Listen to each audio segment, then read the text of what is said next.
आज रक्तदान शिविर সেই শিবিরে আপনি আজকের অঞ্চলে যে একটা কাজ সমাধান ব্যস্ততা এটা নিয়ে কি বলবেন? আজকে আমাদের অঞ্চলে রক্তদান শিবির হচ্ছে। এই রক্তদান শিবির আমাদের কৃষক ও ক্ষেত মজুরের থেকে করা হচ্ছে। তো খুবই ভালো লাগছে। এটা আমাদের 21শে জুলাইয়ের একটা স্মরণীয় দিন হয়ে থাকবে। আর এই অনুষ্ঠানে আমি আসতে পেরে নিজেকে খুব ধন্য মনে করছি।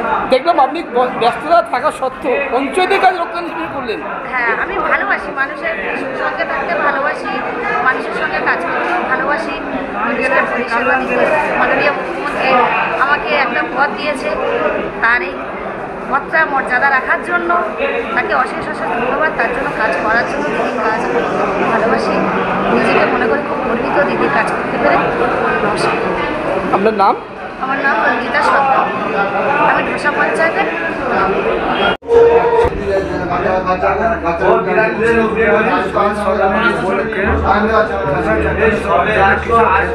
পক্ষ থেকে আয়োজন করা হয়েছে। এই রক্তদান শিবিরে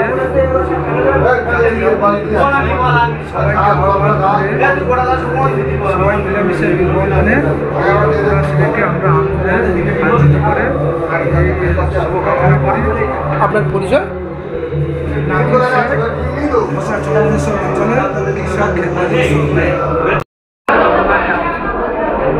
একুশে জুলাই উপলক্ষে সদস্য উপলক্ষে আজকে পঞ্চায়েতে খেলমুখী কৃষক সংগঠনের পক্ষ থেকে রক্তদান শিবির, কী বার্তা দেবেন?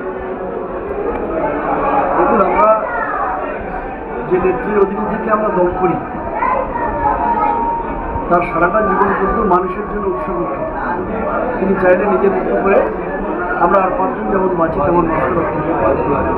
পশ্চিমবঙ্গের আপামর জনসাধারণ 10 কোটি মানুষের জন্য যিনি নিজের জীবনটা উৎসর্গ করেছেন, আমরা তার নীতি আদর্শ নিয়ে আমরা চলি।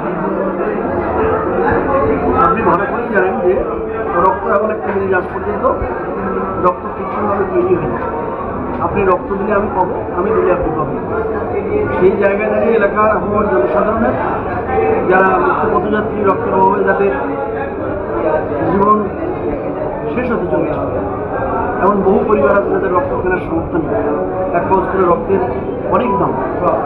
সেই সমস্ত মুমূর্ষু রোগীদের সেবা করার জন্য এবং তাদেরকে সুস্থ জীবনে ফিরে আনার জন্য 21 জুলাইকে সামনে রেখে এই রক্তদান শিবিরের আয়োজন।